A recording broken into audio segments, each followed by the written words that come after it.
Faire apparaître sur la carte vitale les informations comme le groupe sanguin, les allergies éventuelles et la position du patient sur le don d'organes. C'est la proposition de la semaine. Bienvenue sur Stig Week.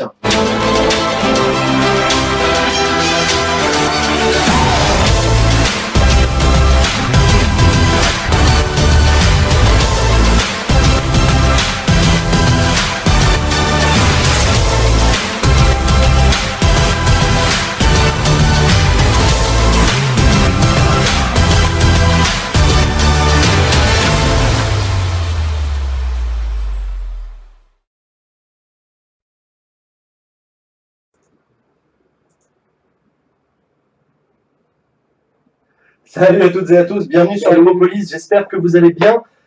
Salut Jérémy, comment ça va? Salut Jean, bah ça va et toi? Bah écoute, ça va super, super t-shirt Stig, j'avoue ça claque. J'avoue ça claque, pas encore les t-shirts Acropolis, ça viendra. Voilà, j'espère que vous allez bien. Il faut une chemise Acropolis, t'imagines, avec... La chemise blanche, c'est ton classique. Ah, je trouve ça trop bien. Pas de son, comment ça pas de son? Si, il y a du son. Non, mais tu racontes n'importe quoi. Quoi, micro? Non, mais si, il marche le micro, qu'est-ce que vous racontez? Non, pas de son. Ah, vous me dites, hein. Le micro est zarbe. Merde. Pourquoi il serait zarbe le son? Alors, non, par contre, ce qui est vrai, c'est que j'ai pas de retour son. On peut pas, on sait pas si on s'entend. En fait, nous, on se entend pas. Le micro est bizarre. Putain, merde, vous m'angoissez. Alors, attends. Le son est mauvais. Ah non, attends, excuse-moi. Non, attends, c'est peut-être. Je vois d'où ça vient. Bougez pas.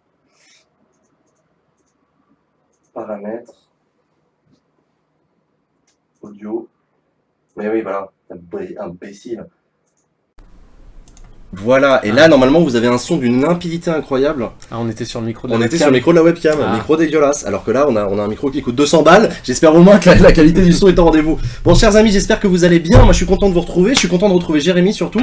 Enfin, un être humain en physique que je vois, parce que, je te l'ai dit, j'ai passé l'après-midi d'hier jusqu'à 1h du matin, de 14h à 1h du matin en live. Rebelote ce matin de 9h30 à midi. Il va se coucher tôt ce soir. Ce soir, je vais dormir très très tôt. Mais voilà, je suis hyper content donc d'être pendant cette émission Stig Week. On a dit donc là. Bah attends, est-ce que je te demande d'abord quelles sont les news sur Stig? Comment va Stig? Bah écoute, ça va bien. Là, il n'y a pas eu de grosse mise à jour là depuis la dernière émission, mais ça se développe. Il y a des propositions. Enfin, ça, voilà, c'est cool. On va peut-être faire une émission ensemble. Là, on va pas trop en parler pour l'instant, mais on a vu quelqu'un juste avant là, et ça peut être pas mal à la rentrée. Vous verrez, il y aura des nouveautés. Ouais, mais il y a pas mal de nouveautés. Ouais. Donc, on vous prépare tout ça. On va travailler là-dessus cet été. Qu'est-ce que je voulais vous dire? Getstig.org, n'oubliez pas. Hein, elle est là. Regardez, là l'adresse. Ouais. Tac. Allez-y si vous voulez choper l'application, mais normalement vous l'avez déjà. D'ailleurs j'ai reçu des tweets, d'ailleurs t'étais notifié dedans de gens qui disaient j'ai fait des propositions sur Stig pour Stig Week et tout. Donc c'est cool, on est très content que vous preniez ça à cœur. Bon bah on enchaîne du coup, on commence par la proposition de la semaine. Bah ouais. Donc faire apparaître sur la carte vitale les informations comme le groupe sanguin, les allergies éventuelles et la position du patient sur le don d'organes. D'accord. Alors, on regarde, il y a un petit peu de débat, on va voir ça après. Ouais, alors c'est une proposition qui est faite par Jean-Bernard Michel. Donc c'est la proposition qui a le meilleur Stig score depuis la dernière émission. Depuis la dernière émission, effectivement, depuis les 15 derniers jours. D'ailleurs, un petit détail, vous avez vu une proposition dans le générique qu'on va pas traiter aujourd'hui, simplement parce qu'en fait le générique, je l'ai fait hier, et que comme c'est les propositions des 15 derniers jours, elle a 16 jours aujourd'hui qu'on a disparu du classement.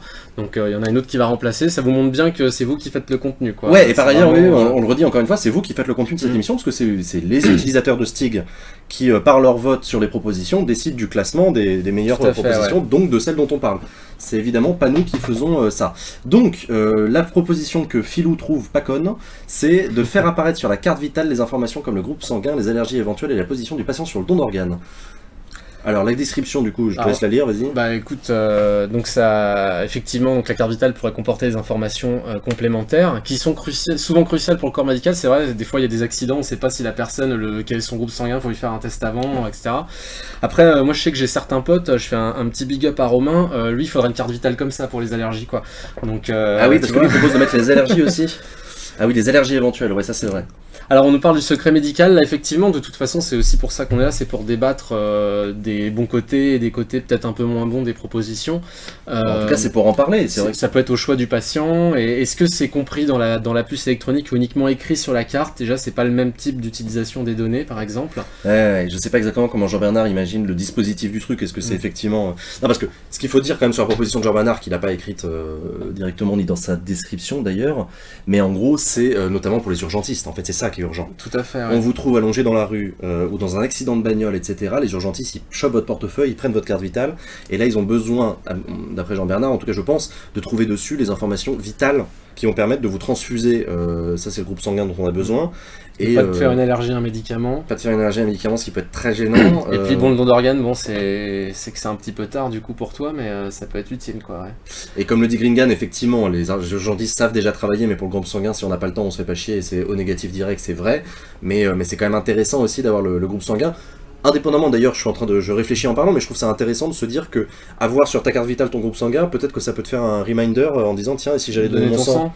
Bon. Est-ce que tu as toujours ta carte vitale sur toi? Ou est-ce que je la regarde tous les jours surtout? Non. Non, mais est-ce que tu l'as? Parce qu'on parle en cas d'accident, par exemple, moi j'ai toujours mon smartphone sur moi, ma carte vitale, je l'ai pas forcément, enfin elle est avec mes cartes bleues et tout, tu vois, mais si je sors juste comme ça, que je prends pas... Ouais, non, c'est vrai. Oui, tu vas faire du trekking en famille, tu prends peut-être pas ton portefeuille. Par exemple, je sais pas. Écoute, moi je pense que les personnes âgées, par exemple, qui sont du genre à faire des AVC, ils l'ont sur eux en général leur portefeuille.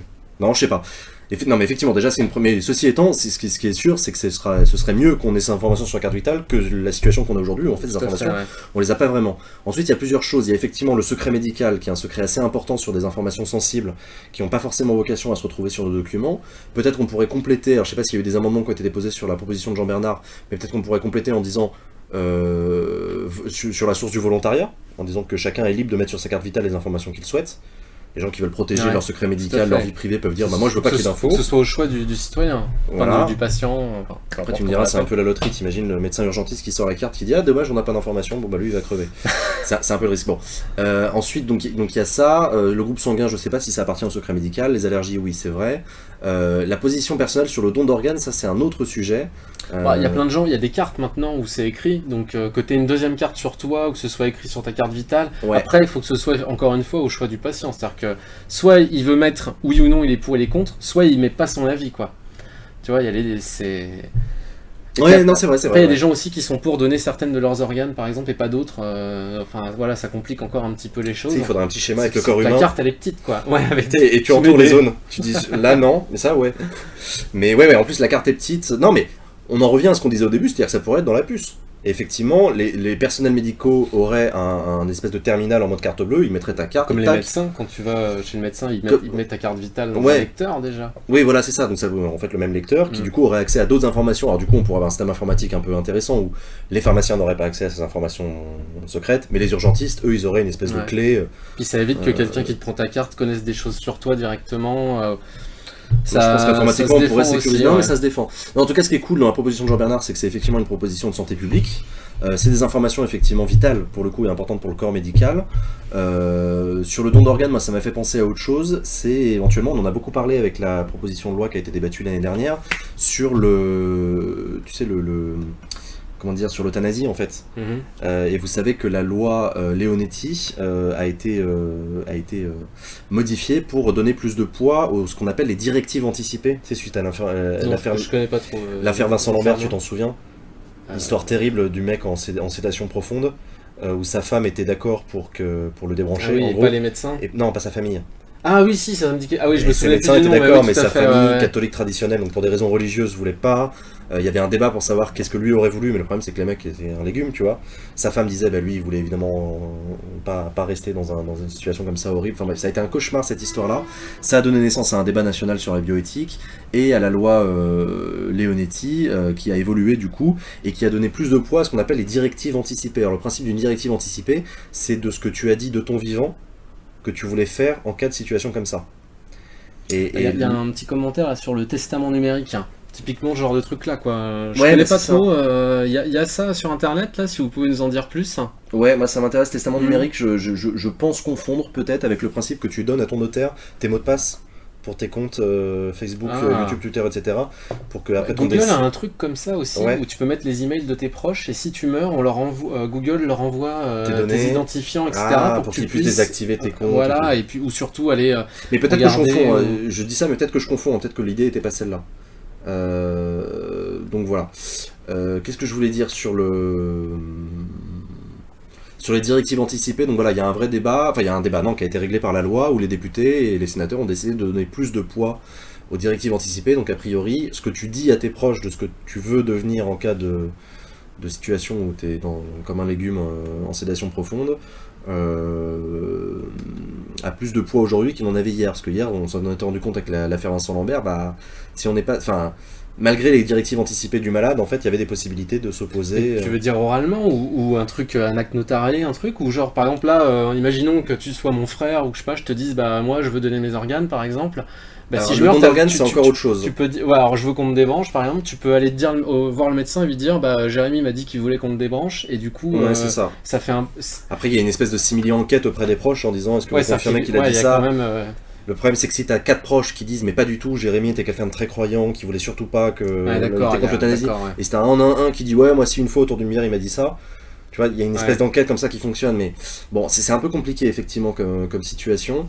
Le don d'organes, c'est autre chose. Le don d'organes, c'est juste après l'accident. C'est la famille qui décide. C'est ça le problème. Oui, c'est le problème, c'est que c'est la famille qui décide. Le problème, c'est que la famille, tu viens de lui apprendre la mort d'un proche, donc elle est dans un état, si tu veux, voilà, et tu lui dis, au fait, on a besoin d'une réponse rapide, on peut prendre son cœur pour...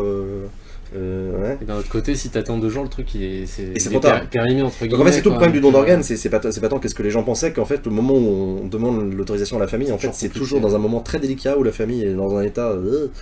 Donc voilà, donc effectivement, là pour le coup, je trouve ça intéressant de mettre sur le don d'organes, sur la carte vitale, qui est une espèce de carte centralisée, ta position personnelle en disant, moi, don d'organes, c'est oui, ou don d'organes, c'est non. Comme ça, les médecins, directement, ils ont même pas à emmerder ta famille avec ça. Ta famille a déjà d'autres choses qu'elle pensait. Donc voilà. Mais bon, après, ça peut aussi poser des questions sur, le numérique, les données personnelles, parce que c'est un peu ça aussi le danger. Est-ce qu'on va nous mettre des puces dans le corps? Est-ce que déjà dans tous nos portefeuilles on va avoir une carte vitale avec des informations personnelles? Il y a des gens qui pourraient s'y opposer. Ah bah c'est sûr. Donc, on a Procyon là qui nous dit que ça se fait par écrit auprès du médecin, il n'y a pas besoin de notaire. D'accord. Et la CNIL pour la partie numérique, donc c'est-à-dire ça veut dire quoi, qu'on donne nos mots de passe à la CNIL, qui les garde en cas de décès pour les transférer à nos proches? On fait inscrire son tiers de confiance. Ça, d'accord. Comme le truc que propose Google que j'évoquais là. Ouais, c'est ça. Moi j'en ai mis déjà, tu peux en mettre. Je savais pas du tout, moi je vais faire ça du coup. D'accord, merci Procyon en tout cas pour ces détails.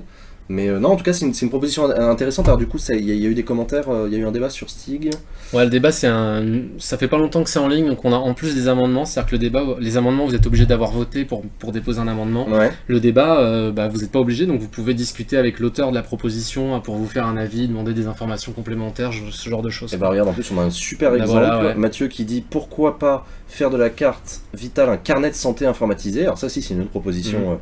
Ça va encore plus loin. Ça va encore plus loin, mais c'est effectivement l'idée que... Enfin bref, c'est un carnet de santé informatisé. Et Jean-Bernard qui répond, donc du coup le mec qui a proposé, qu'on connaît pas, je précise, qui a proposé la proposition qui répond, ce serait en effet intéressant de réfléchir à la possibilité de recenser nos antécédents médicaux uniquement à des fins d'urgence médicale à partir du numéro de sécurité sociale des médecins pour avoir une vision complète de nos traitements, opérations, etc.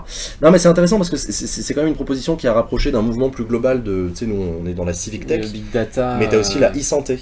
Ouais. Et la e-santé, c'est un peu comme ce qu'on fait nous pour la démocratie, mais c'est des startups qui imaginent des solutions numériques pour la santé. Et moi, je me souviens, alors pour le coup, je bossais pour la ministre de la Santé, donc j'avais rencontré rapidement 2-3 start-upers comme ça, et je me souviens qu'il y avait des boîtes qui proposaient par exemple des applications smartphone pour les personnes âgées, qui, pour les personnes atteintes d'Alzheimer, qui leur envoyaient une notification pour leur dire pensez à prendre vos médicaments. C'est tout bête, hein. D'accord. Mais c'était pas relié avec... Alors, il y avait plein d'applications différentes, il y a plein de startups qui imaginent plein de trucs différents. Moi, je me souviens d'une que j'avais trouvée intelligente, où c'était comme un système de réveil matin, si tu veux, sauf que c'était une application où le mec recevait au fait, vous avez pensé à vous hydrater? Parce que les personnes Alzheimer aussi, parfois, elles meurent de déshydratation parce qu'elles ont oublié de boire. C'est bête, hein, mais...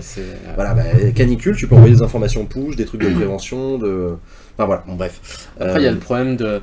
Enfin, je sais qu'ils travaillent, si je dis pas de bêtises, à ouvrir les données de santé, faire de l'open data santé, et il y a pas mal de débats parce que ça ouvre l'utilisation potentiellement commerciale de ces données, qui peut être à la fois d'un côté, qui peut être très utile, pour des patients, mais d'un autre côté, c'est toujours le problème un peu comme Google qui a plein de données sur toi, tu vois, et qui peuvent... Oui, bien sûr, mais ça peut aussi être utile, enfin, il y a un moment, faut pas se cacher, ça peut être utile à des laboratoires pour qu'ils développent des molécules, tu vois.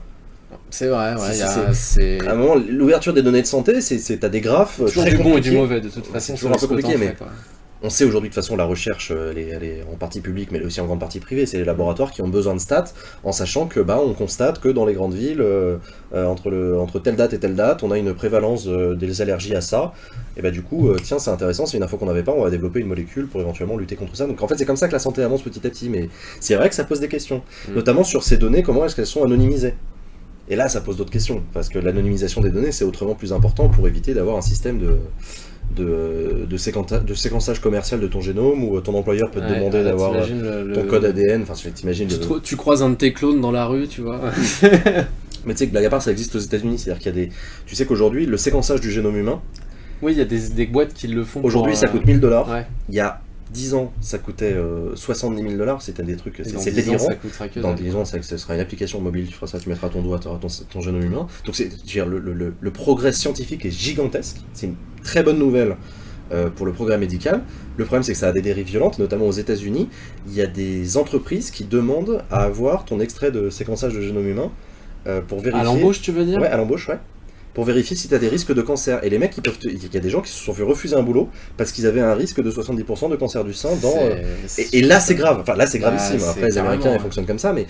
Et le pire encore, c'est qu'il y a des entreprises qui demandent ces trucs-là. Mais il y a aussi des gens qui n'attendent même pas que les entreprises demandent, qui envoient leur CV plus leur dossier génomique avec leurs statistiques. Enfin, tu sais, bienvenue à Gattaca, quoi. Ah, c'est exactement ça. Donc, la bioéthique, c'est tous ces débats-là, et c'est absolument passionnant, donc ça ouvre plein de débats, et c'est marrant qu'une proposition comme celle de Jean Bernard, qui est juste une proposition d'espèce de bon sens de santé publique, tu vois, c'est juste l'histoire, c'est juste de sauver la vie des gens.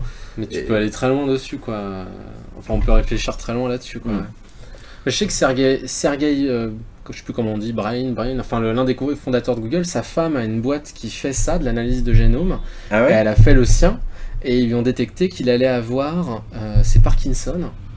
Et du coup, limite, ils te disent quel jour, tu vois, genre dans 32 ans, machin, t'auras Parkinson. Et le gars, du coup, il a mis des millions et des millions dans la recherche de Parkinson pour avant tout essayer de se sauver lui, tu vois. Mais tu me dirais, il a du pognon, mais pour le mec qui a pas d'argent, qu'est-ce que tu fais de cette information ?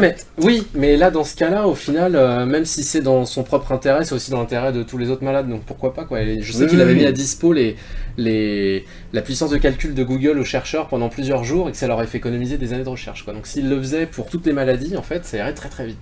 Et voilà, il faudrait qu'ils attrapent tout. Enfin, ce que tu dis est absolument ignoble. Ceci étant, Google, si vous nous entendez, mettez à profit vos serveurs pour la recherche. Hein.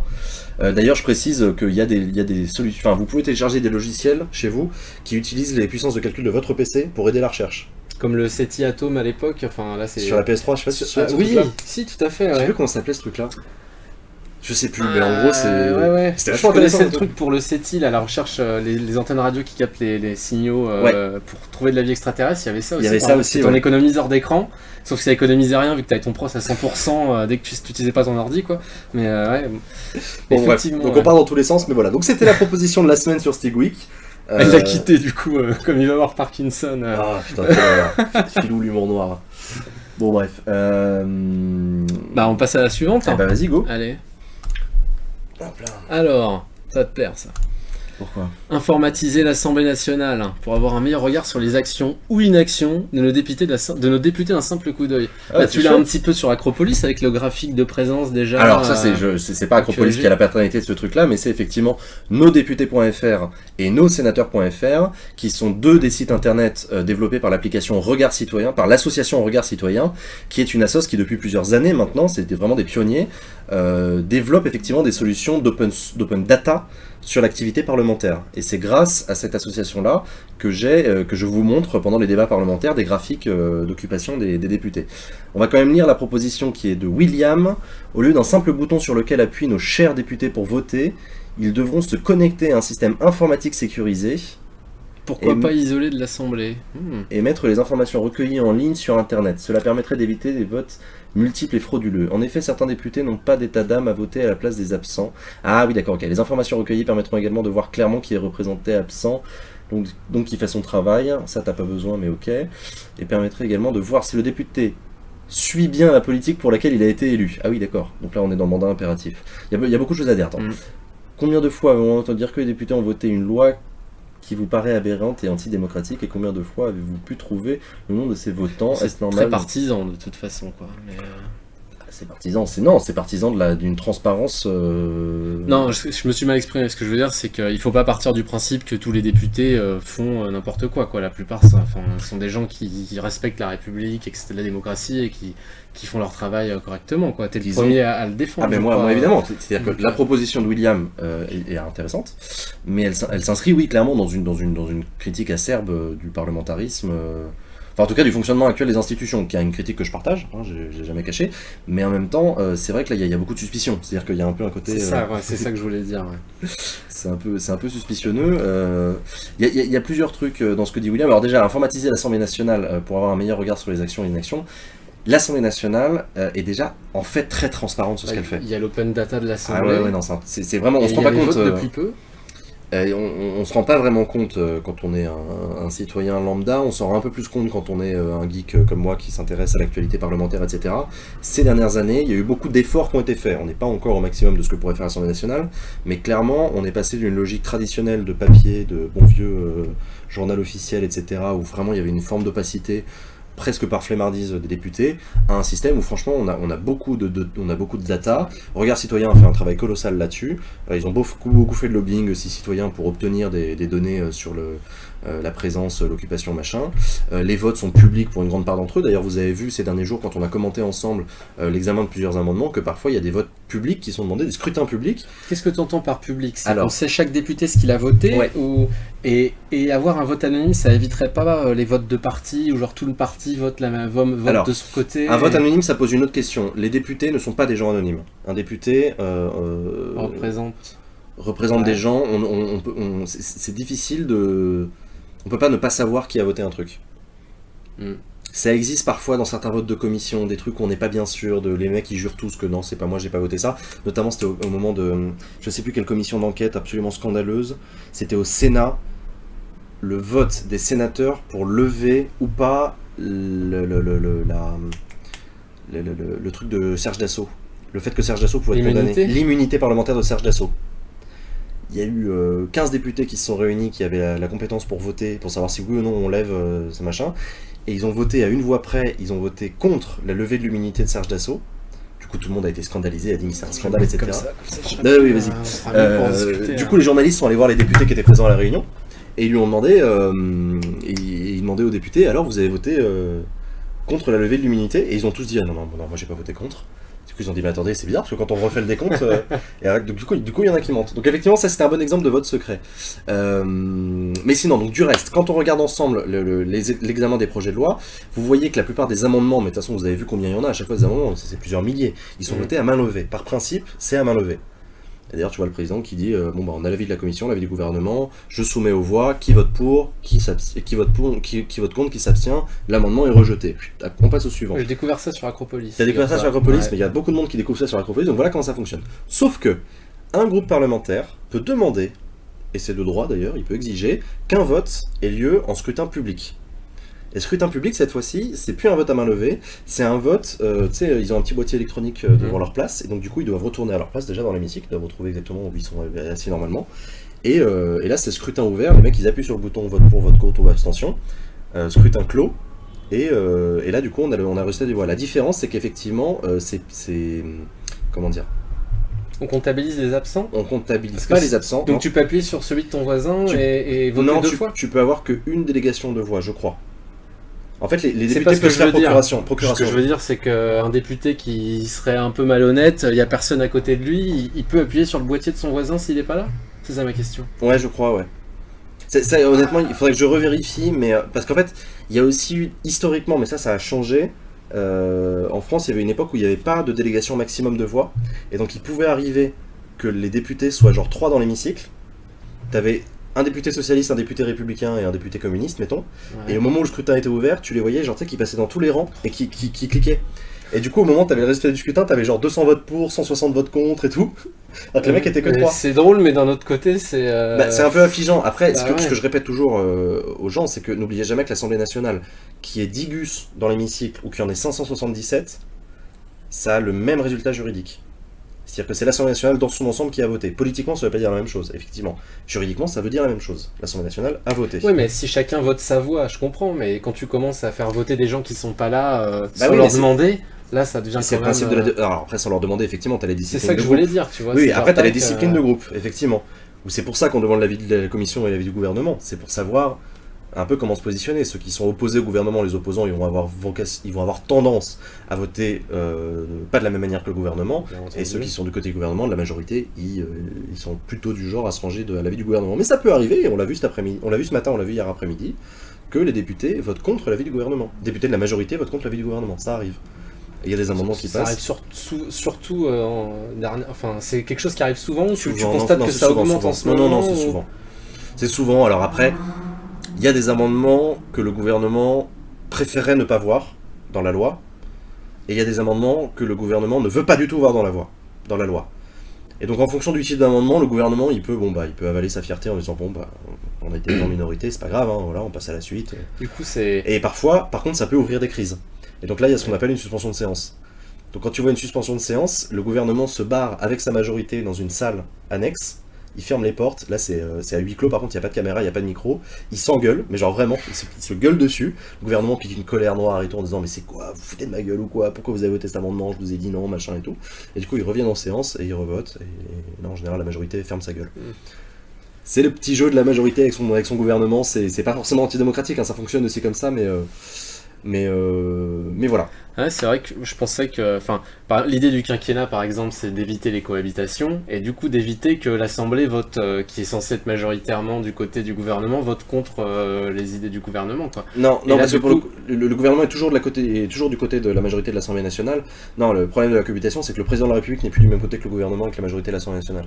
Et ça, c'est le problème. La mise en minorité d'un président de la République, c'est ce que les gens, à l'époque, avaient estimé être un problème, donc c'est pour ça qu'ils ont créé le quinquennat. Avec la version du calendrier qui fait qu'effectivement, tu as toujours une majorité qui est de la même couleur. Enfin, en tout cas, ça a vocation à toujours être de la même couleur que le président de la République. Mais c'est pas automatique, hein, attention, c'est jamais automatique. C'est toujours le vote qui détermine. Les gens peuvent très bien voter pour François Hollande en mai 2017, mais pour une majorité proche de Nicolas Sarkozy en juin 2017. Ouais. Tout peut arriver, c'est toujours le vote qui détermine le truc. Mais voilà. Bonjour Nicole. Le vote des absences, c'est la norme à l'Assemblée nationale, malheureusement. Ouais, alors de là à dire que c'est la norme, c'est un peu plus compliqué. Et puis surtout, quand je vous le dis, enfin, comme je vous l'ai déjà expliqué, j'ai fait une vidéo d'ailleurs sur Acropolis qui explique est-ce que nos députés sont vraiment des branleurs. J'explique un petit peu, c'est le titre de la vidéo, désolé. J'explique un petit peu ce phénomène d'absentéisme en disant qu'il faut bien se rappeler que les députés se font confiance les uns aux autres et que la discipline de groupe, ça permet aussi d'avoir des votes qui correspondent à une... disons à la majorité d'un s'ils sont pas là, d'un groupe d'affinité, mais même s'ils sont pas là. C'est-à-dire que un député qui est pas agriculteur de formation, qui est chef d'entreprise par exemple, qui va beaucoup s'intéresser à la loi travail, qui va travailler dessus, qui va déposer des amendements, qui va lire des rapports, etc., il va faire confiance à son collègue qui siège dans le même groupe politique que lui, mais qui lui est agriculteur, pour que lui aille voter sur la loi de modernisation de l'agriculture. D'accord, je vois. Donc du coup, ils sont tous les deux députés. Ils se répartissent les votes par rapport à l'expertise au sein d'un même groupe. C'est un peu ça, il y a l'expertise, il y a l'affinité personnelle, il y a les positions au sein des commissions, et tout ça s'organise de cette manière-là, où du coup les députés se spécialisent un petit peu. Et c'est vrai qu'au sein des groupes socialistes, au sein des groupes, parce que je pense souvent au groupe socialiste qui est majoritaire, mais il y a aussi le groupe Les Républicains, t'as souvent des petits groupes de collègues qui sont un peu spécialisés d'une question. Genre, bah tu sais, machin, la défense c'est son truc. Il a été militaire, ou son fils est militaire, ou... D'accord, je vois. Donc tu vois, donc voilà, donc on peut lui faire confiance. Et d'ailleurs, nous-mêmes, quand on n'a pas d'avis, on lui demande. Tiens, GG, qu'est-ce que t'en penses, toi, de l'amendement de machin, moi j'en sais rien. Et GG, il explique, il dit, bah tu sais, en fait c'est compliqué, parce que voilà où on en est, machin. Les députés se parlent beaucoup, hein, ils font un travail de conviction les uns envers les autres. C'est avant tout du débat, la démocratie, quoi, c'est ce qu'on dit souvent. Bien sûr. Donc voilà, il y a encore beaucoup de choses à suivre, mais en tout cas c'est une idée chouette de William, malgré son côté effectivement... C'est déjà à moitié... C'est bien dans le côté transparence, je suis d'accord avec William. Ensuite, mais ça c'est un problème qui est global à l'open data, mettre les datas à disposition c'est bien, est-ce que pour autant les gens ont accès à ces datas-là? Nous sur Stig on s'est prévu, c'est-à-dire qu'il va y avoir un compte Assemblée nationale qui va poster les propositions de loi et à la fin, quand elles auront été votées, on mettra le résultat des votes et on pourra comparer la volonté générale des citoyens sur Stig et ce qu'ont voté les députés, quoi. C'est un truc qu'on a prévu, et donc il n'y a pas que nous qui utilisons l'open data de l'Assemblée, hein, mais ça commence à...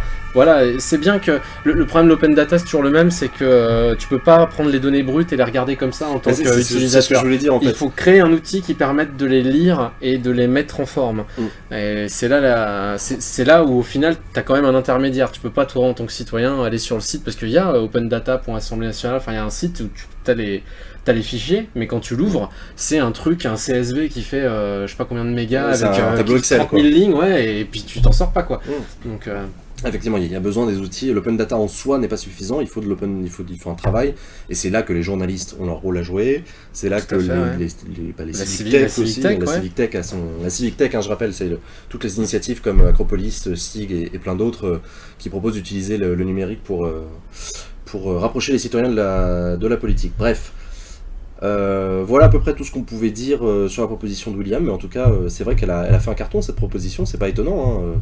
Toutes les propositions, mais ça c'est habituel sur Stig, hein, les propositions qui vont vers plus de transparence, plus de démocratie, en général c'est normal. La catégorie institution politique, c'est celle où il y a le plus d'idées, ça représente à peu près 20% je crois des idées sur Stig, hein, sachant que des catégories, il y en a quand même quelques-unes, vous voyez. Ouais, d'accord. Hop. Alors, je vais remettre le filtre. Bah non, c'est juste qu'elle est montée, elle est passée à 10 là pendant qu'on discutait. Ah oui, ils sont en train de voter les mecs en fait. Ouais. Tant mieux, c'est bien. C'est bien, c'est bien voté. 100% quand même, hein. 100% de vote favorable. 100% de vote favorable, ouais. Celle-ci, 98%. Alors, celle d'après, donc on est à 93. Alors, ça m'énerve, ça concerne. Ça le fait pas sur... Bref. Autoriser la campagne de Médecins du Monde concernant les profits pharaoniques des lobbies de la chimie dans son ensemble qui spéculent sur la mort et la maladie. Alors, est-ce que tu l'as vu ? Oui, j'ai vu la campagne. Alors ça fait référence, alors je vous avoue que je me suis assez peu renseigné sur ce sujet-là. La proposition de Nicolas fait référence à un scandale qui a eu lieu la semaine dernière. Ouais, je crois, il y a quelques jours. Il y a 10 jours, ouais. Autour effectivement d'une campagne de Médecins du Monde qui était une campagne de publicité dans le métro, dans les affiches. Très simple, juste un fond de couleur et un texte à chaque fois, pas de photo ni rien. Qui était très cynique. Oui. Justement, en fait, pour le coup, c'est... qui voulait dénoncer le cynique de l'industrie pharmaceutique en montrant à quel point c'était rentable la maladie. Et du coup, la campagne de publicité de Médecins du Monde demandait la baisse des médicaments, du prix des médicaments. C'était une campagne qui renvoyait vers une pétition, en disant signer la pétition pour faire baisser le prix des médicaments. Et cette campagne publicitaire a été censurée par l'autorité de la publicité, je crois. Qui est constituée de publicitaires. C'est ça que je voulais savoir, je savais pas. Il faut le savoir, c'est constitué des annonceurs et des diffuseurs. Je sais plus s'il y a des diffuseurs, mais il y a les annonceurs. C'est-à-dire que c'est eux-mêmes qui s'auto-censurent et qui s'auto-régulent, quoi. C'est pas un organisme étatique ou une institution indépendante. C'est quasiment un truc de déontologie interne à la profession. Voilà, en fait. Un peu comme le IAB pour Internet. Tu sais, le IAB, c'est l'organisme qui détermine la taille des publicités, etc., quoi, tu vois. C'est un truc de publicitaire, d'accord. Et sauf que, alors, pour le coup, effectivement, censurer une campagne, c'est pas quelque chose... faut pas, mais ce qui s'est passé, c'est le contraire de ce qu'ils souhaitaient, puisque ça a eu beaucoup plus d'impact sur les réseaux sociaux, puisque les gens se sont mis à le partager en masse, parce que ça a été interdit, et au final, l'impact qu'ils ont eu est peut-être, on pourra pas le savoir, mais peut-être supérieur à celui qu'ils auraient eu si les affiches avaient été dans le métro, quoi. Et surtout, ça touche des personnes de partout dans le monde, ou partout, en tout cas la francophonie, alors que si ça a été dans le métro dans Paris, t'aurais que les Parisiens qui l'auraient vu, quoi. T'as entendu parler de l'effet Streisand ou pas ? Ça me dit quelque chose. Justement, c'est ça en fait. L'effet Streisand, c'est un truc qui est endémique au fonctionnement d'Internet et des réseaux et de la quand tu veux cacher un truc, ça explose partout, quoi. Plus tu cherches à rendre une information secrète, plus elle a de chances d'être vue par un grand nombre de monde. Et donc ça vient de Barbara Streisand, la chanteuse, qui avait voulu empêcher la diffusion ou la publication dans un journal d'une photo d'elle à poil. D'accord, d'accord. Sauf que son action pour empêcher la photo de paraître avait été beaucoup plus médiatisée que la photo elle-même, et du coup tout le monde avait voulu voir la photo en question, et c'est la photo la plus vue de Barbara Streisand. Si tu vas dans les recherches Google Web, c'est terrible, hein, c'est terrible pour elle.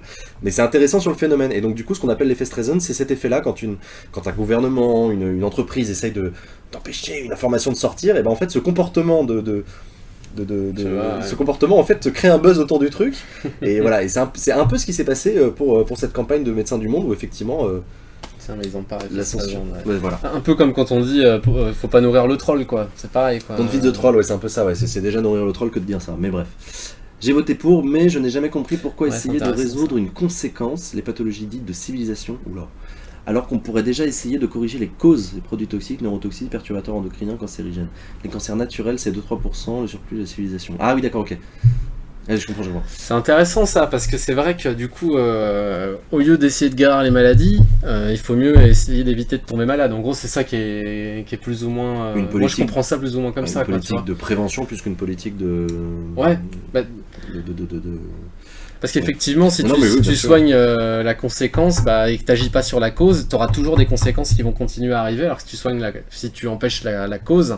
il n'y a plus de conséquences, donc mais c'est peut-être pas si évident que ça, quoi. En tout cas, pour la santé, c'est plutôt un truc compliqué, je pense. Thibaut, excuse-moi, oui, mais Thibaut, t'as raison, excuse-moi, j'ai dit que c'était une photo à poil de Barbara Streisand. Non, c'était pas une photo à poil, c'était une photo de sa baraque à Malibu. C'est pas la même chose. Non, mais en fait, non, c'est pas du tout la même chose. Mais en fait, je confonds avec un autre truc dans le même genre où c'était cette fois-ci, pour le coup, c'est français, c'est Claire Chazal. Il y avait une photo d'elle topless sur la plage. Ah, d'accord. Où elle avait fait un procès à Paris Match pour la publication de la photo. Et pareil, il y avait un espèce d'effet où genre Paris Match avait un peu joué là-dessus en disant tiens, Claire Chazal nous fait un procès pour cette photo. Et du coup, les gens étaient allés revoir la photo. Enfin bref. Mais non, donc effectivement, c'est ça. Pardon, je ferme la parenthèse. Je reviens sur effectivement ce débat-là. Oui, bien sûr, c'est tout le débat sur politique de prévention ou politique de soins. Par ailleurs, je rappelle, mais ça, c'est un peu les éléments de langage classique que je sortais tout le temps quand je travaillais pour la ministre de la Santé. On est une population qui vieillit de plus en plus et qui vit dans un environnement de moins en moins sain. Je crois que c'est la pollution, on boit trop. Troisième source de décès en France. Oui, bien sûr. Oui, en plus on est la statistique. Ouais. On mange trop salé et trop sucré, on a une mauvaise hygiène de vie, on fait pas assez de sport et d'activité physique tout court, on boit trop, on fume trop, et on a une population qui vieillit. Tout ça mélangé fait que de toutes les manières, qu'on le veuille ou non, notre modèle de santé doit évoluer d'un système de santé qui soigne des malades à un système de santé qui garde en bonne santé des gens en bonne santé. Et donc c'est une politique de prévention qu'il faut mettre en place. C'est un peu le sens de ce qu'on a lu. Je vais complètement dans le sens du commentaire de Laurent, effectivement, sur ce truc-là. Donc, après, au lieu de nous dire qu'il faut faire moins de ci, moins de ça, il faut peut-être proposer plus d'alternatives, quoi. C'est aussi une autre... Cigarette électronique, par exemple, que je défendrai jamais assez. Mais bon. Du coup, on passe à la salle d'après. Ouais, go. Alors... Faire de Stig un service public, bon, on va peut-être pas s'étendre très longtemps sur celle-là, merci, ça fait plaisir. C'est cool, c'est très très cool, mais donc voilà, c'est chouette. Il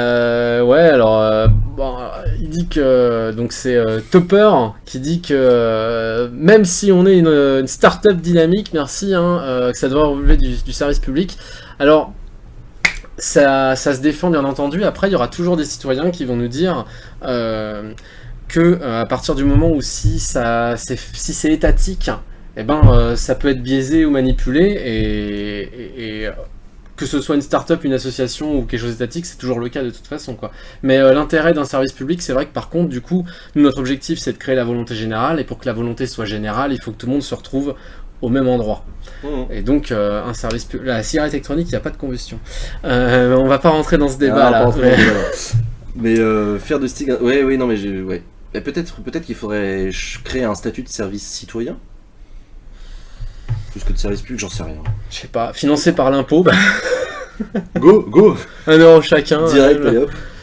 Alors, avec un module pour exposer la transparence des finances et la qualité des votes en tant que représentant. C'est-à-dire représentant politique. Devenir un standard et changer nos dirigeants. Moi, j'aimerais bien que Stig soit un standard, de toute façon. Ouais, une application utilisée. Ok. Mais c'est une très bonne idée, je suis d'accord avec toi, Nicole, c'est une très bonne idée. Bon, peut-être, voilà. On enchaîne. D'ici là, Stig est là, donc allez-y. Et puis, avant que ce soit un service public. Ce sera un service public si on est beaucoup dessus, peut-être. Alors, interdiction du lobbying. Donc ça, il faut qu'on lise un petit peu ce qu'il y a de plus, parce que c'est un petit peu trop vague à mon avis, parce qu'il y a du lobbying citoyen, du lobbying associatif, il y a un tas de choses. C'est une proposition qui a quand même pas mal de votes négatifs. on est à 84%. D'accord. Bon, sachant que alors, le stick score rapidement, parce que du coup vous allez vous dire peut-être qu'il y a des propositions qui sont au-dessus de 84%. Pourquoi est-ce que elle est dans le classement? C'est tout simplement parce que 84% de 50 votes ou 84% de 10 000 votes, évidemment c'est pas la même chose. Et donc notre algorithme lui il calcule une note en fonction de la masse et des pourcentages. Il prend en compte toutes les variables pour donner cette note, quoi. Donc voilà, juste un petit aparté. Right. Alors, lutter contre la corruption, éviter des législations trop en faveur des multinationales et des grands groupes qui ont la possibilité de payer pour faire valoir leurs intérêts. Amender la loi Sapin 2. Cette position pourrait être amendée à la loi Sapin 2. Oui, proposée comme un amendement à la loi Sapin 2. Oui, la loi Sapin 2, je rappelle, c'est une loi qui est en ce moment en discussion au Sénat, je crois. Elle a été votée en première lecture à l'Assemblée nationale, je sais plus. Bah, tu sais, c'est moi qui dois savoir. La réponse, je sais pas.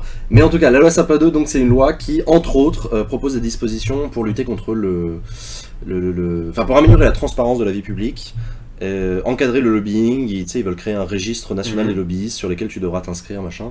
On a commenté ça en direct sur Acropolis pendant les débats parlementaires, c'était vachement intéressant. Et bref, effectivement, ce que Gaël appelle le lobbying, c'est un peu compliqué le lobbying. Vous savez que le lobbying, ça vient du mot anglais lobby, qui désigne les couloirs, les alcôves. Un lobby, c'est un truc comme ça.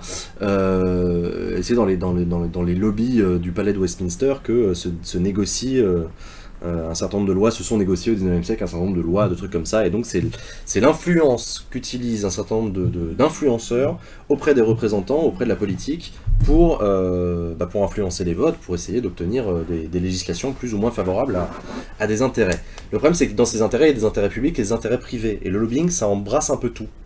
C'est-à-dire que quand une association de défense des animaux va rencontrer des députés, c'est du lobbying. C'est ce que dit Philou, là, le mot lobby en lui-même est connoté, quoi. Il y a un a priori négatif maintenant, alors que et c'est exactement ce pas, quoi. C'est ce qu'on disait, ouais.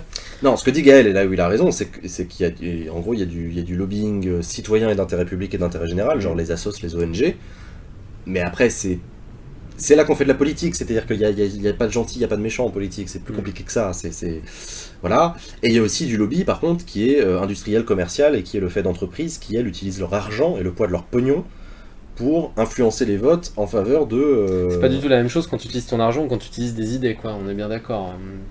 C'est un petit peu ça, Donc voilà, donc effectivement, il y a un lobby du tabac, mais il y a aussi un lobby écologique, il y a un lobby citoyen, il y a un lobby de l'éducation, il y a un lobby... Ça c'est intéressant, est-ce que la politique est en soi du lobbying? Puisque a priori quand tu fais de la politique, t'essaies de convaincre les autres que ton avis est le meilleur. Si lobbying c'est synonyme d'influence, alors oui, la politique... On peut dire que c'en est, quoi. Pratiquement que du lobbying, ouais. Ou alors que le lobbying est de la politique, c'est peut-être plus... Putain, j'ai appris... Attends, merde. J'ai entendu une citation aujourd'hui dans l'hémicycle qui disait... À 1h du matin... J'étais claqué, mais la citation était magnifique, c'était... Shakespeare, c'était pas Shakespeare, je sais plus qui disait que la politique, c'est l'art de rendre possible le souhaitable. Ou un truc comme ça. C'est une espèce de citation magnifique, je l'ai entendue, putain, celle-là, je la note dans un coin, elle est très belle. Mais bref. C'est joli, ouais. Non, mais donc voilà le lobbying, mais qu'est-ce que c'est qu'un vote si ce n'est du lobbying? Bah ouais. Tu vois, non, mais quand les gens demandent rendez-vous à leurs députés, dans leur circonscription, en disant je voudrais vous rencontrer. C'en est. Bah, est-ce que c'est pas une forme de lobbying? Bah, pour moi, mais dans ce cas, la moindre discussion, quand tu donnes ton avis à quelqu'un, même discuter d'un film, ce que t'en as pensé par exemple, et moi je te dis j'ai adoré, toi t'as pas aimé, je vais essayer de te présenter des arguments pour te faire changer d'avis, on peut dire que c'en est, est-ce que c'est de la politique, tu vois aussi, quoi. Ouais. Après, il ne faut pas mélanger convaincre et persuader. C'est vrai, mais... Là, on est dans la sémantique... non mais c'est beau, c'est intéressant, c'est très chouette qu'on ait cette discussion parce que... Voilà, l'interdiction du lobbying, je trouve ça... C'était Canner ce matin. C'était Canner qui disait ça, ouais. Et vous vous souvenez de la situation exacte? Parce qui est-ce qui avait prononcé cette citation? Il avait dit, je sais plus qui c'était, un grand homme de l'histoire. La politique, c'est rendre possible le nécessaire. C'est rendre possible le nécessaire. C'est pas la même chose du coup. C'est le souhaitable et le nécessaire, c'est pas pareil. Ouais. C'est pas tout à fait pareil, c'est vrai. Enfin bref, me souviens plus. Mais donc... Non, mais c'est intéressant. Interdire le lobbying, à mon sens, n'a pas de sens. Ou alors il faudrait qu'on définisse clairement ce que c'est que le lobbying. Je préfère une politique d'encadrement du lobbying. C'est Jacques Chirac. La politique, c'est l'art de rendre possible ce qui est nécessaire. Jacques Chirac. Non, c'est pas Chirac Bah qui dit ça. écoute, faudra qu'on vérifie, mais... Tu penses? Attends, je regarde vite fait, là. Je te laisse... Attends, on va chercher, mais... On regarde, là. On regarde. Allez, une source, mesdames et messieurs, là. Allez, lâchez-nous un lien. Ah ben non, ils peuvent pas mettre de lien, pardon. La politique, c'est... Le lobbying ne désigne pas les grands groupes qui font pression sur les prises de décision. Si. Mais un grand groupe, c'est quoi? C'est au poids de son pognon ou au poids de sa représentativité? Qu'un air, c'est pas un grand homme, le bâtard. Oh, méchant. Ah si, hein, c'est bien C'est Jacques bien Chirac. Jacques Chirac. Ouais. Quel grand homme. Ah, j'étais persuadé Ouais. que c'était quelqu'un de la Troisième République, genre Aristide Briand ou... Ah bah écoute, non. Non, mais c'est bien Jacques Chirac. Bah écoute, Jacques, hein. Super. Non, c'est une très Ce très qui est bonne femme. souhaitable aussi, d'ailleurs. Hein. Ça, c'est la citation de Jean Massier. La politique, c'est C'est rendre possible le souhaitable. ce qui est C'est rendre- souhaitable. Et si c'était rendre nécessaire le souhaitable? Bon, allez, on va s'arrêter là. Convaincre ou persuader, par Convaincre ou contre. persuader, putain. Bref, ok, d'accord. Bon, on passe On passe à à la la suivante. suivante. Ouais. Alors, qu'est-ce qu'on fait, Stigwick? Parce que d'habitude, on se limite à 6 propositions. Ouais. Et du coup, on a une durée qui est un peu différente. Là, par exemple, il est 7h moins de quart. Est-ce Alors- qu'on continue jusqu'à 7h, par exemple? Et puis du coup, on essaye, en fait, on fait 1 heure et on avance comme ça. Ça peut être Moi, intéressant je, aussi. je trouve qu'on passe beaucoup de temps sur les... Mais en même temps, c'est parce qu'on a plein de trucs à dire sur chacune Ça des dépend propositions. lesquels, mais ouais, il y en a. Ouais. Donc, on se donne 1 heure, donc on arrête à 19h. Ouais, je trouve que ça me paraît. Allez, go, il qu'est-ce nous reste que un vous- quart d'heure. Alors, donc écologie et énergie, Valentin, mieux encadrer par la loi la gestion des déchets radioactifs issus directement ou indirectement d'anciennes mines d'uranium et rejetés dans la nature en toute impunité par les exploitants. Bah ça, je pense qu'on peut pas vraiment être contre, hein, de toute façon. Alors, mieux encadrer, ça veut dire qu'il existe déjà un encadrement, mais qu'il est insuffisant. En tout cas, c'est ce que a l'air de dire Valentin. Attends, il y a des On va informations. peut-être qu'on lire dans ces infos. parce Ah ouais, d'accord. Bon, alors, qu'il y a un pavé. bah tant mieux, hein, c'est bah, bien très que les bien, gens... qu'est-ce que c'est que ce petit bug d'affichage là? C'est bizarre. Oui, c'est chelou. C'est bizarre, c'est ça. pas très grave.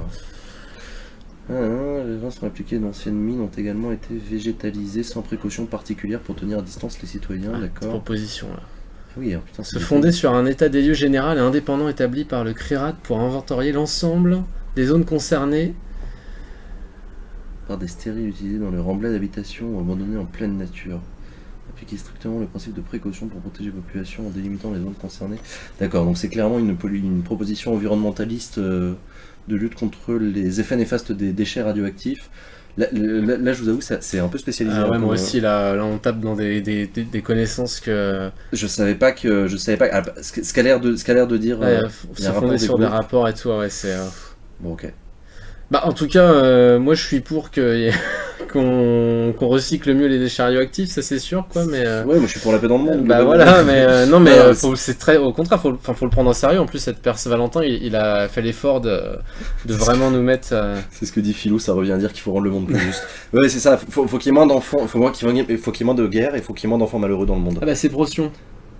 C'est Procyon, c'est toi qui as fait ça? Eh ben, il faudra que tu nous expliques à l'occasion, ouais.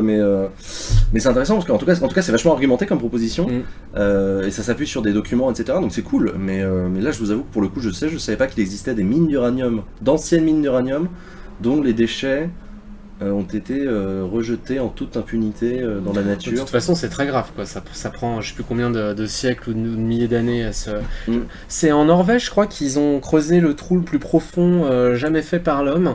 Exprès pour mettre des déchets radioactifs. Il y a un reportage super là-dessus, je vous le conseille, je te le conseille, où ils expliquent que jamais l'homme n'a conçu quelque chose qui soit fait pour durer autant, et que du coup ça a posé des problèmes d'ingénierie très complexes, et surtout comment communiquer à nos descendants. Imaginons que dans 5000 ans on est parti de la Terre et on revient, comment leur faire comprendre et être sûr que toute espèce vivante intelligente qui vienne comprennent qu'il faut pas ouvrir, ouais. Alors c'est hyper intéressant. Ce reportage, ce documentaire, je vous le conseille, il s'appelle Into Eternity. Ah, c'est ça. M'en souvenir. Il est super. Into Eternity. Il est très chouette, Mm. d'autant qu'il utilise un processus de narration très intéressant. Enfin voilà, il est. Finlande, ah bah voilà, merci. Ouais. Aucklando, voilà. Onkalo. Effectivement, Onkalo. Donc c'est des débats éthiques comme ça sur. On peut pas juste écrire sur un panneau genre ne vous approchez pas, parce que de toute façon c'est un panneau qui a vocation à durer plus longtemps même, que les civilisations. Et même la langue. Il n'y a pas que le physique, il y a aussi la manière de se faire comprendre, quoi. Donc ouais, c'est intéressant, quoi. Enfin bref, donc voilà, donc Into Eternity, allez voir ce documentaire. C'est un documentaire intéressant parce qu'il vous fera prendre aussi conscience de l'importance des déchets radioactifs, qui, je le rappelle, restent dangereux pendant je sais plus, mais c'est 100 000 ans au minimum. Ouais, voilà. Et le problème, c'est que la civilisation n'existe que depuis 3000 ans. Donc tu vois, c'est à l'échelle d'une vie, c'est complètement délirant, quoi. On a la même chose à Bure. Bon bref, Procyon, prochaine libre antenne. Si tu peux m'appeler pour nous parler un petit peu plus en détail de ça, ce serait cool. Voilà. Bonjour les petits enfants, bonjour maman. Bonjour Fanny, pardon. Donc, ok. Ok. On s'en fait encore une là, il nous reste 10 minutes. Il nous reste 10 minutes, c'est quoi, c'est celui-là? Eh bah ouais. Instaurer un nouvel étiquetage sur les produits alimentaires pour mettre en évidence l'impact sur la santé. C'est chouette ça. Tu sais que... Encore de la prévention santé. J'avais parlé à Germain, donc Germain c'est le cofondateur de Stick, c'est lui le développeur, de faire une appli justement réalité augmentée, ou quand tu... Parce que le problème c'est que, et je suis tout à fait pour ça, c'est qu'on te montre des pourcentages par exemple de ce que tu ingères par rapport à une portion, pas par rapport au total, tu vois, ou des choses comme ça, quoi. Ouais. Et genre une appli où quand tu pointes un produit là où il y a écrit les lipides, les glucides, tout ça, et ça te donne ce que tu ingères, etc., quoi. Et donc l'idée, ça rejoint une autre idée qu'il y a sur Stick, qui est de mettre sur les produits qui a des OGM qu'ils en ont, plutôt que mettre à ceux qui n'en ont pas qu'ils en ont pas. Tu vois, c'est-à-dire, au lieu d'avoir une étiquette sans OGM, que tu aies des étiquettes avec OGM sur ceux qui en ont. Le contraire. Oui, effectivement. Mais ça paraît. Alors l'étiquetage alimentaire, c'est un truc, tu vois, ça fait partie des dispositions qui étaient dans la loi santé. Il dit a été rejeté par le pouvoir législatif, c'est ça que tu... ça a été rejeté, ça, l'étiquetage alimentaire? Non, ça a été rendu plus complexe. C'était ça le problème, c'est que l'industrie agroalimentaire, du coup, plutôt que d'empêcher, je me souviens de la négociation, plutôt que d'empêcher un étiquetage plus clair des aliments, c'est-à-dire plutôt que d'avoir des petits caractères qui te disent, effectivement, comme tu dis, avec des pourcentages à la con, des milligrammes et trucs illisibles, il y ait en gros un feu tricolore. C'est ça la proposition. Genre vert, orange et rouge. Et je me souviens plus. Vert, faible teneur, orange, teneur modérée, rouge, teneur élevée. Ouais.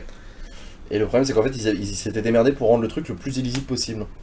En fait, ils avaient surchargé d'informations pour que ce soit difficile à lire. Et le problème, c'est que l'intérêt d'une politique comme ça, c'est que ce soit standardisé et lisible partout. Et je me souviens, enfin, si c'est des souvenirs qui remontent à plus d'1 an, mais je me souviens que la ministre avait réussi à obtenir de la part des industriels, justement, de la grande distribution, un système standardisé. Parce que c'était ça aussi la difficulté, c'est que tu avais le risque que chaque marque ait son propre standard. Et alors là, du coup, tu t'en sors plus, quoi. Voilà. C'est sûr. Sauf que l'intérêt d'une politique comme ça, c'est que tu as le même feu tricolore sur tous les aliments, quelle que soit la marque, le distributeur, Leclerc, Carrefour, Monoprix, etc. Et du coup, je me souviens qu'il y avait des négociations avec les distributeurs pour réussir à faire converger tout le monde vers...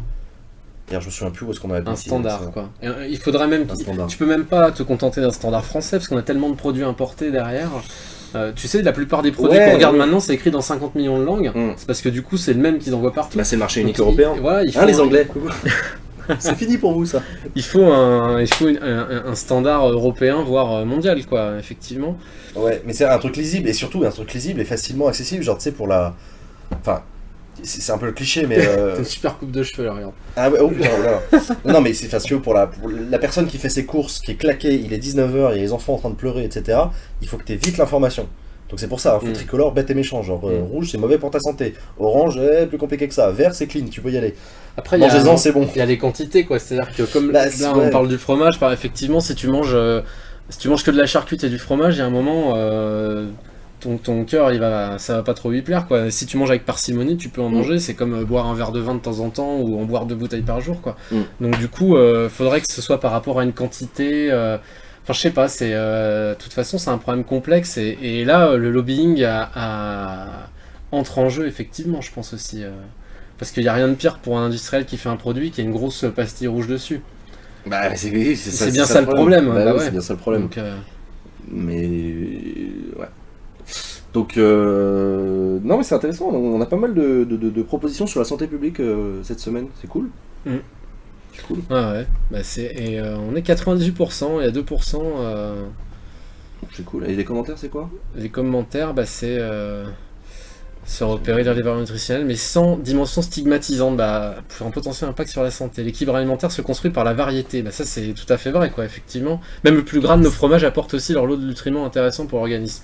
Si t'en manges pas 3 kilos, quoi, c'est toujours pareil. De toute façon, tout en excès est mauvais. Sauf le sexe. Oui, c'est exactement ça.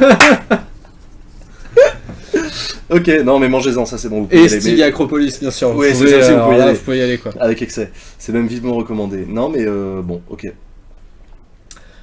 Écoute, je propose qu'on en reste là, il reste 5 minutes. Est-ce que tu as des petites choses à dire? Qu'est-ce qui s'est passé cette semaine qui peut intéresser les utilisateurs de Stig et les personnes qui nous regardent? Ça peut intéresser du monde, je sais pas, mais en tout cas cette semaine c'était une semaine un peu sportive pour Acropolis.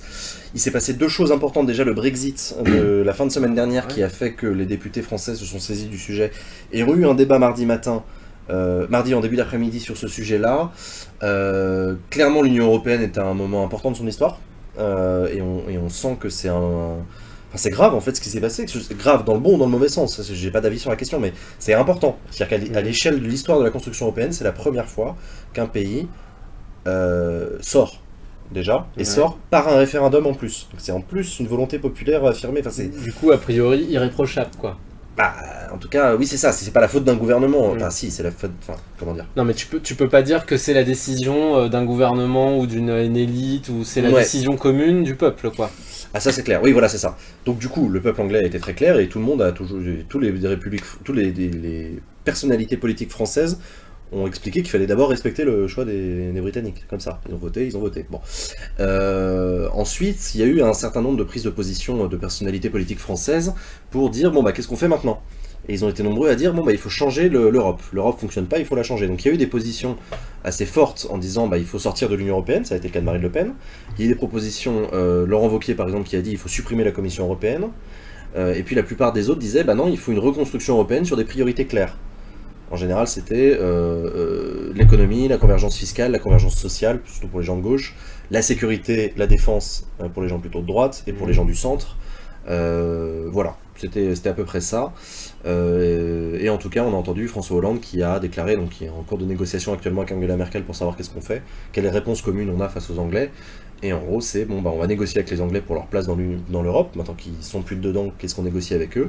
Et apparemment, ils ont été assez clairs avec les Anglais. C'est pas compliqué. Si vous voulez pas de la liberté de circulation des biens, des personnes, des capitaux, etc., vous avez plus accès au marché européen. Et vous pouvez pas avoir le beurre et l'argent du beurre. Voilà, C'était déjà un cas à part par rapport aux autres pays. Rien que ils n'étaient pas dans la zone euro. Ils n'étaient pas dans la zone euro. Ils n'étaient pas dans Schengen non plus. Donc il se met à pleuvoir, j'espère que vous entendez pas trop, bref.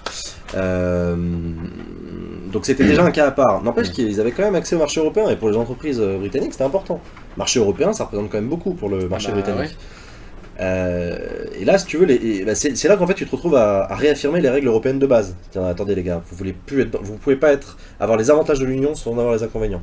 Si on se met d'accord, si on a un marché commun, c'est même tarif pour tout le monde, c'est liberté de circulation des capitaux, des personnes, des machins. Et si vous refusez, vous n'avez plus accès au marché. Il y a un moment, voilà.